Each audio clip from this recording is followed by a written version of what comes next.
The first assumption is that if we have a peace agreement with Syria, then for many years later, both sides, in this regard the Syrians, will respect all that they are committed to. So if we agree that their location should be here rather than there, it means that they will be exactly where they should be. Based on a lot of experience with the Egyptians and with others, it is not really kept. Whenever we talk about Egypt, it is not that sensitive because the range between the Israel and the Egyptian forces is far enough, so even if there are violations, it is something that we can bear. But if it happens here when it is so delicate, of course, you base your concept on a goodwill of the other side that you would not be motivated to change the initial positions as the agreement dictates. So this is one assumption, is based on the idea that if the Syrians make a change, then we will be able to detect and to see such a change in real time. In other words, if they begin to move, we will have enough intelligence and we will be able to see whatever is happening.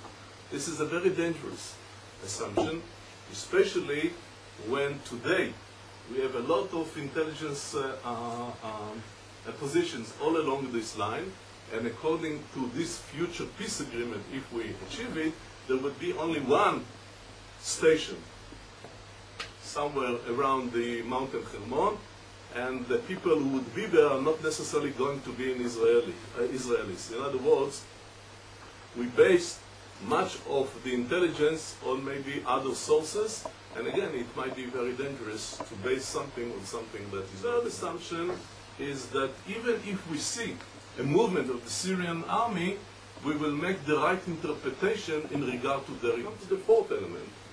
And this fourth element means that the government of Israel will have to make a decision in few hours to begin a war against Syria. Number 5, are we really going to be able to capture this area, even if the right decision is made by the Israeli government, and even if the right orders are issued in real time? The assumption that this area, since it is going to be non-militarized, is going to be an open area where ground forces can move fast from Israel to this hill, has no basis. They have to fight in a very heavily populated area against weapons that will be there. So the whole time frame is not going to be consistent with the previous assumption. So if you go back to the very first assumption that was approved by the Israeli Prime Minister at that time, Ehud Barak, who said, Israel cannot begin a war when the Syrians are here and we are here. We cannot. We have to be here when the real war begins, so we have to guarantee that we will be able to be here before the Syrians. And all this concept is based on 5 assumptions, which are too dangerous to take them as the solution to the Israeli-Syrian. One of them is Lebanon.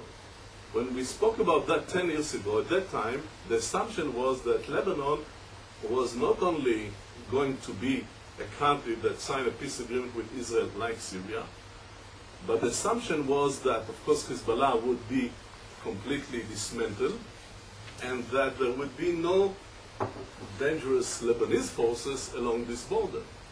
Now, if you sign a peace agreement with Syria, but you don't guarantee that your northern flank is secured, you will not be able even to assemble your forces over here. The area of the Hula Valley is going to be threatened not only by the Syrian missiles from here, but also from the artillery and the rockets of Hezbollah over there. You would not be able even to begin to deploy forces because certain basic conditions are needed in order to be able to exercise your forces in an effective way.